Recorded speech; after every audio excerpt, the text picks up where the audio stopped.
Right now on the CBS 5 News at 6:30, we're staying on top of the breaking news at the Tanger Outlet Mall in Glendale. Police confirm 5 people were shot there today, including a small child. And police say it started with a fight between 2 groups at the mall, which ended in gunfire just before 3 o'clock. It's a confusing crime scene which police admit they are still trying to sort out this evening. Officers came out to give a briefing. Within just about the last half hour or so, we're learning more about how the child ended up getting shot there. Take a listen. There was a young adult male who was with that small child and an adult female. He was armed with a handgun. He got into an altercation with a group of young males known to him. A shooting occurred between that group of young males and himself.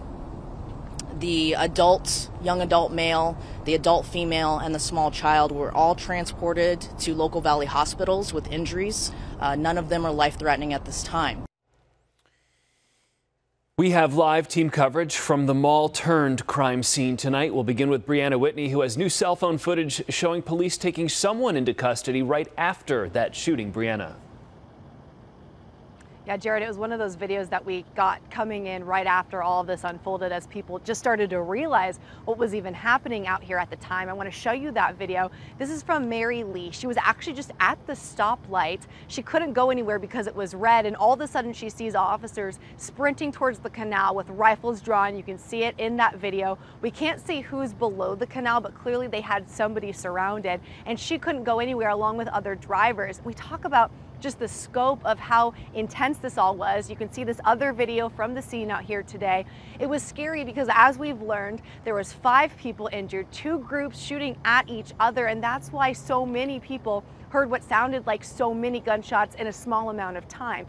That's why people who were outside the Tanger outlets, like drivers like Mary, and then those who were at the outlets, saw so much commotion all at once. We've talked to employees who were outside trying to get to their families, people just trying to reunite with loved ones after the whole ordeal. But I want to go back to Mary because she was somebody who found herself not even shopping for the day, just trying to drive to go get an emissions test. And all of a sudden, this crime scene was unfolding in front of her. Take a listen.